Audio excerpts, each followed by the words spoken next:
Olá, que bom que nós estamos juntos novamente no grupo de amigos online. Graças a Deus pela tua vida, pela tua conexão aí conosco, nos acompanhando nesta nova temática que nós estamos trazendo, que é da apostila, que se você não tem, você pode estar adquirindo, né? Essa apostila, depois é só entrar em contato com o Posso Ajudar, aqui da igreja.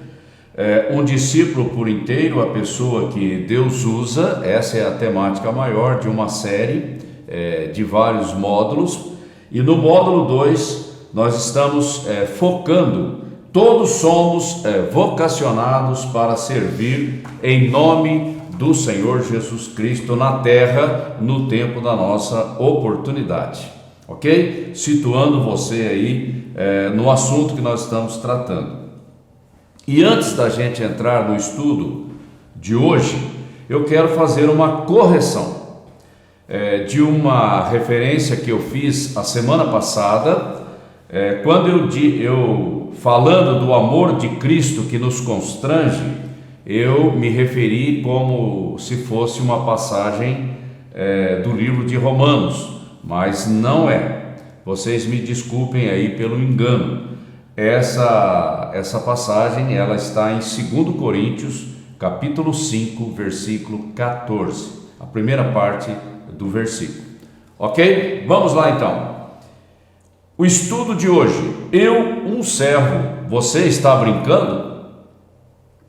O título parece meio engraçado, mas ele reflete uma situação que a gente está vivendo hoje, uma condição da sociedade, da nossa vida, que está estruturada numa perspectiva egoísta, individualista. É nesse sentido, e a gente precisa quebrar certos paradigmas para que Deus possa trabalhar o nosso entendimento, ok? Bom, primeiro ponto que nós queremos trazer aqui: o caráter como exigência para servir em nome de Cristo. Você não pode ser embaixador de Cristo na terra de qualquer jeito. Primeira coisa, você tem que nascer de novo, você tem que estar inserido na família de Deus e você tem que viver debaixo do espírito da nova aliança, não é? E o Deus que nós representamos aqui na terra, ele é santo, e nós também. Nós estamos sendo trabalhados pelo Espírito Santo para sermos semelhantes a Cristo, que é o nosso padrão. E esse comportamento da nova aliança no mundo de hoje é luz nas trevas. A gente já sabe disso e a gente tem que estar ciente, consciente dessa situação, porque o mundo de hoje é assim: nós estamos num barco lotado, mas cada um na sua. E aquele espírito altruísta, aquele interesse comunitário, aquele interesse pela vida do outro, ele está caindo. A preocupação maior é com a minha sobrevivência. Essa é a visão egoísta. E num comportamento de manada, numa situação de crise, isso fica mais evidente.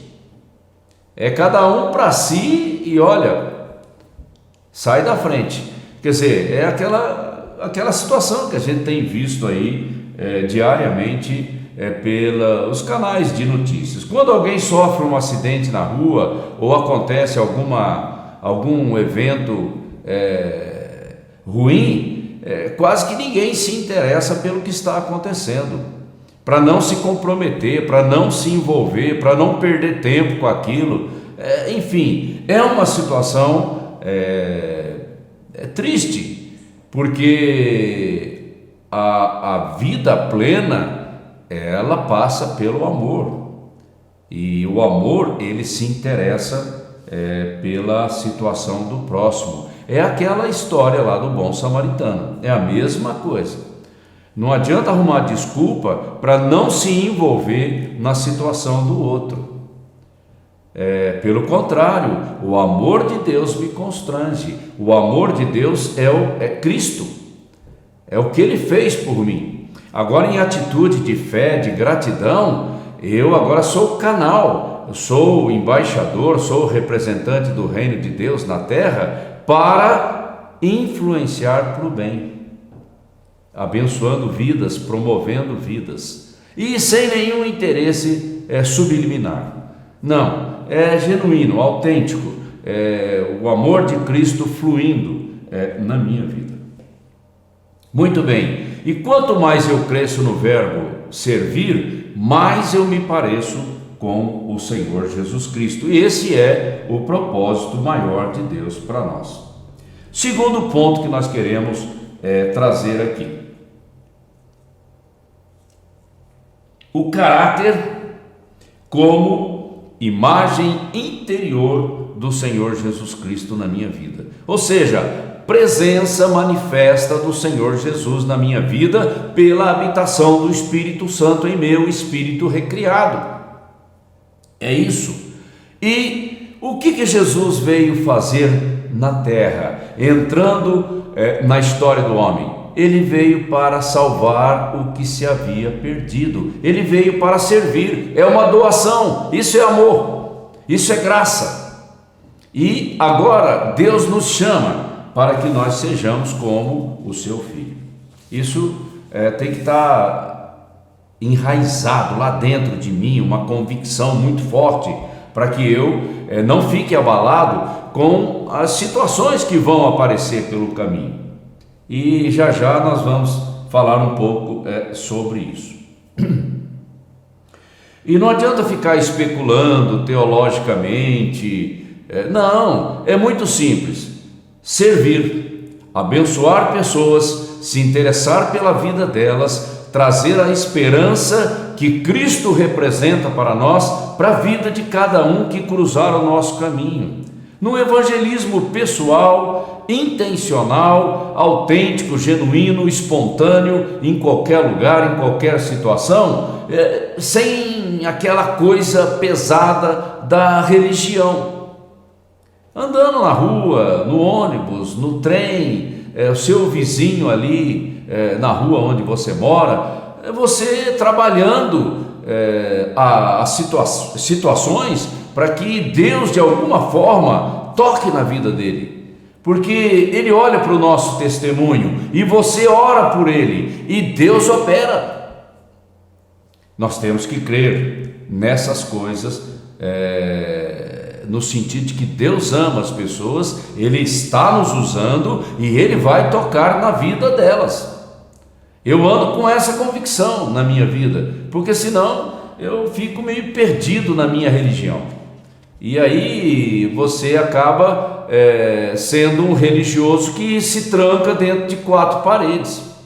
Não, o exercício da nossa religião, do nosso cristianismo, é lá fora, é muito mais lá fora, é dentro também, porque eu tenho que me preocupar com os meus irmãos, não é? Mas eu também me preocupo com as pessoas que estão lá fora.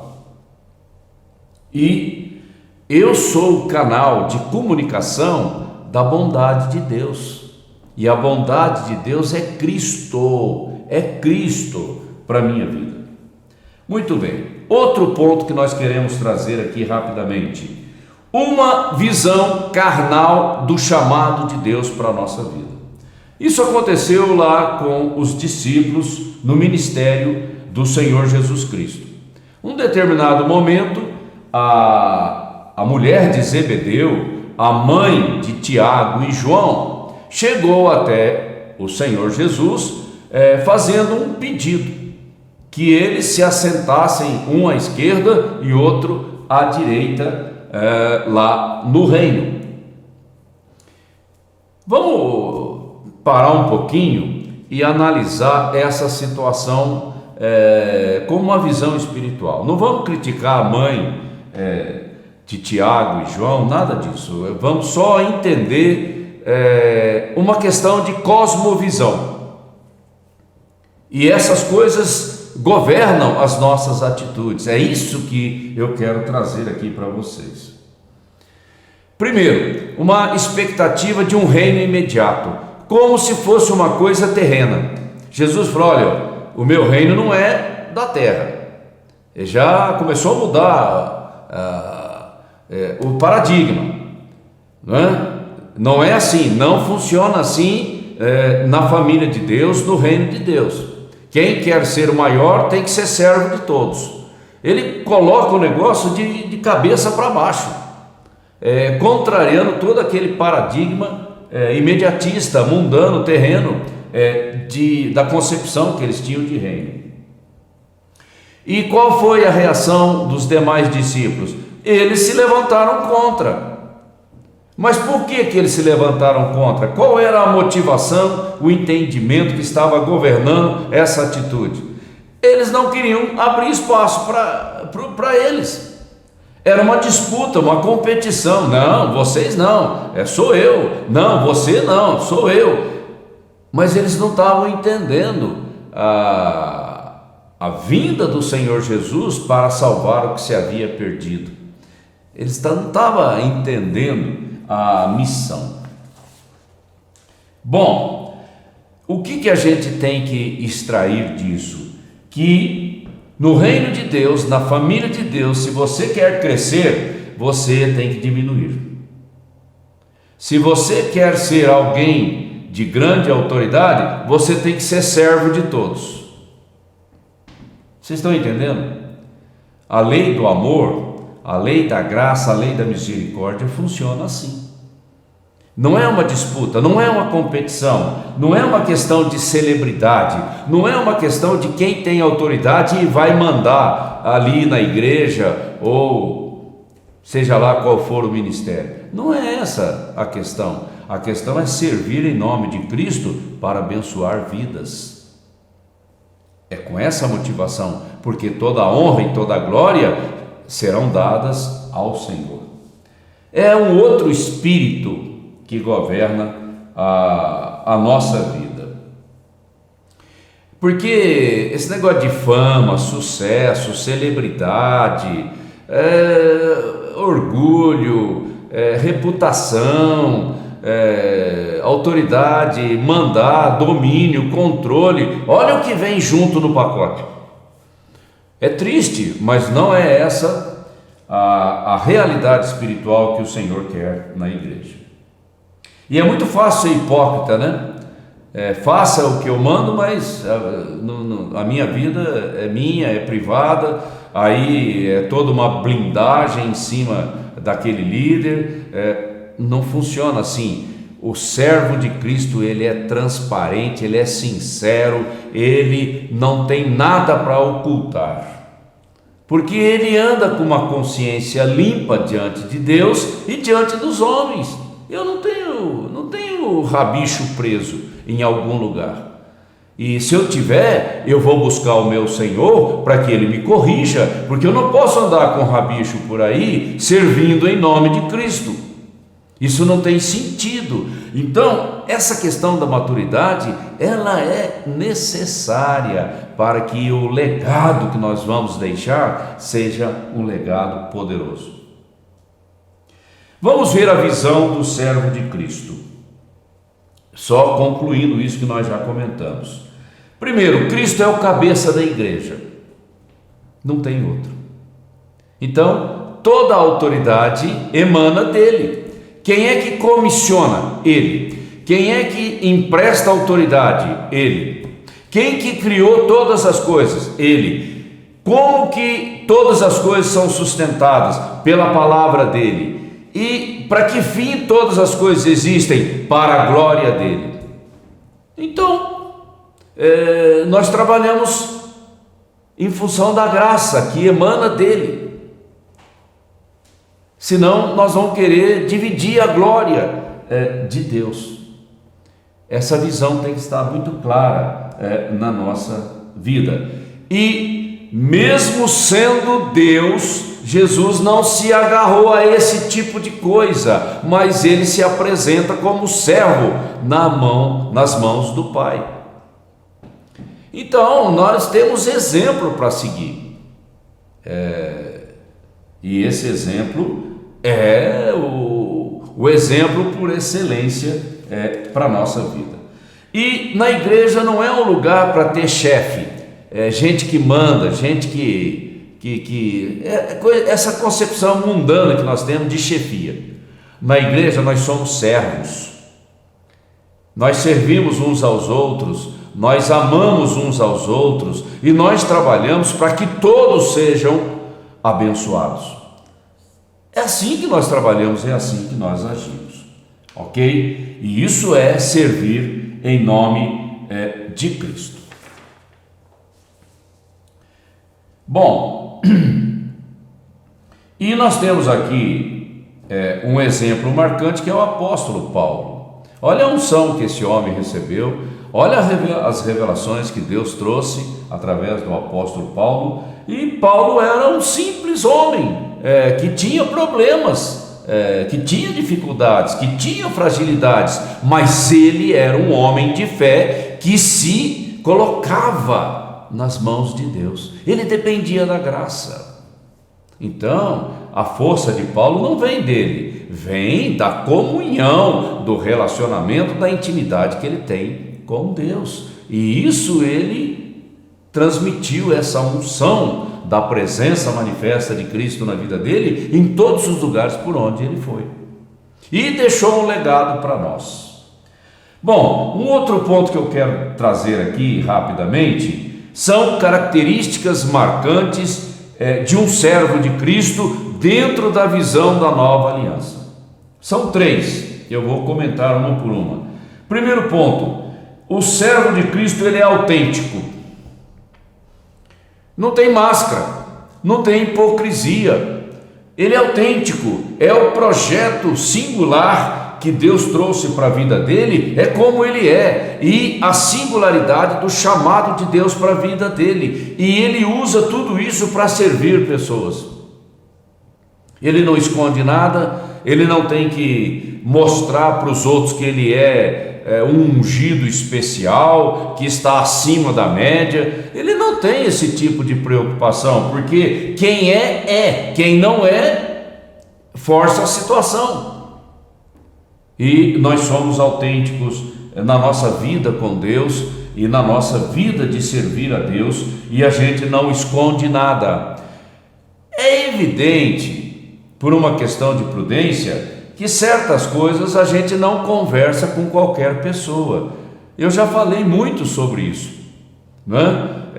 Há relacionamentos mais íntimos e há relacionamentos mais circunstanciais. A gente sabe dessa realidade, mas a gente abre o coração com pessoas maduras do nosso círculo íntimo de relacionamento. Mas nós não escondemos nada de ninguém, não agimos com falsidade, não agimos tentando tampar o sol com a peneira. Isso não funciona. Então, assim a gente não vai longe. E Paulo é um grande exemplo de uma pessoa que tinha problemas, mas esses problemas ele simplesmente colocava diante de Deus, e ele não se deixava se limitar por esses problemas. Ele dependia da graça, e ele era franco e honesto com as pessoas para as quais ele ministrava. E é assim que nós somos. O líder nas mãos de Deus não é nenhum super-herói, não é nenhum super-homem, não, ele é uma pessoa normal, só que ele sabe o tamanho do chamado de Deus para a vida dele, e ele obedece, ok? É simples assim. Um outro ponto marcante também na vida de um servo de Cristo é a humildade. Errei, me coloco diante de Deus, faço o conserto e Deus me levanta novamente e me põe no caminho. Nada de ficar caído, nada de ficar murmurando, reclamando, choramingando, nada disso. Simplesmente conserta com Deus e vai buscar a graça para superar aquela situação. E é com o coração manso e humilde na presença do Senhor que Ele vai me levantar como um vaso poderoso na terra. Arrogância afasta Deus da nossa vida. Então eu tenho que eliminar esse negócio, eu tenho que ser o mais simples possível, eu tenho que ser humilde nas mãos do Senhor para Ele me usar em qualquer circunstância,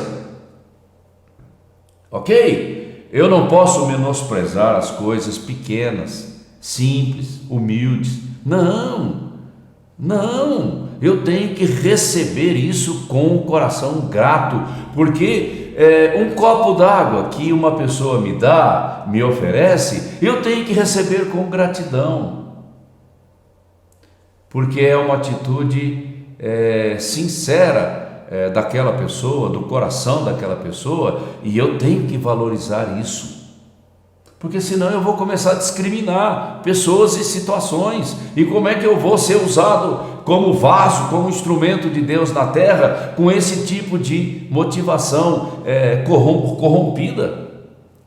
Não. E a Bíblia diz que se você ficar na casa de uma pessoa, coma daquilo que ela tem, daquilo que ela oferece. A gente tem que ser humilde para aceitar as circunstâncias que Deus coloca no nosso caminho. Eu não posso chamar a atenção para mim. Não, a glória é para Cristo. As pessoas têm que ver a presença manifesta de Cristo na minha vida, operando através da minha vida, porque senão eu vou ficar chamando a atenção para mim, dividindo a glória com Deus, e isso é uma coisa que não vai se sustentar diante de Deus. A gente tem que ter clareza nessa situação. Então, para ser humilde, duas coisas são necessárias. Quando você for confrontado com uma situação inconveniente, constrangedora, incômoda, não fique na defensiva, ou seja, não reaja de maneira agressiva. Não, eu não tenho nada para esconder, eu não tenho que provar nada para ninguém, eu não estou perdendo nada servindo a Cristo, eu simplesmente me coloco nas mãos do Senhor. E eu não tenho que esconder nada porque eu sou responsável pelos meus atos. É simples assim. E um outro ponto da verdadeira humildade é um desejo natural, espontâneo, autêntico de servir pessoas. Se você não gosta de pessoas, vai ficar difícil cumprir a grande comissão, porque a grande comissão tem a ver com pessoas. E eu tenho que ter essa sensibilidade proativa para me preocupar, para enxergar as necessidades do outro e, dentro daquilo que eu posso, eu já tomar uma iniciativa. É aquilo que eu tenho dito, disposto e disponível para servir. Um outro ponto também importante na vida de um servo de Cristo é sinceridade. Falsidade não se sustenta, A gente tem que ser íntegro, a gente tem que ser sincero, a gente tem que ter uma consciência limpa diante de Deus e diante dos homens. Testemunho, nada de coisas ocultas na nossa vida. E nós amamos a verdade, trabalhamos pela verdade, operamos pela verdade. É sempre assim. E é a verdade que liberta. E graças a Deus que nós procuramos agradar a Deus, andando na verdade, e somos gratos a Deus por Ele provar o nosso coração, para ver se não tem nenhum ponto ali que não agrada a Deus. E a gente é simples na maneira de ser e na maneira de transmitir e comunicar o Evangelho. Começou a complicar, a unção vai embora. É simplicidade, a simplicidade da palavra de Deus, a simplicidade do toque de Deus na nossa vida, a simplicidade de Deus nos objetivos que Ele tem para com a nossa vida. É assim que nós andamos.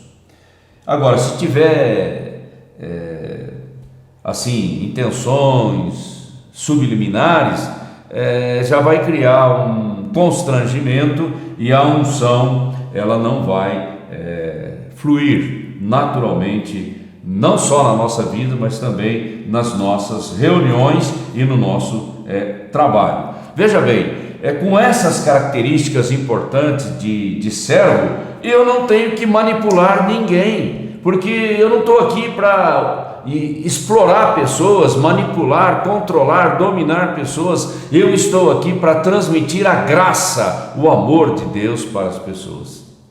E quanto mais simples, melhor. Mais efetivo, melhor o resultado.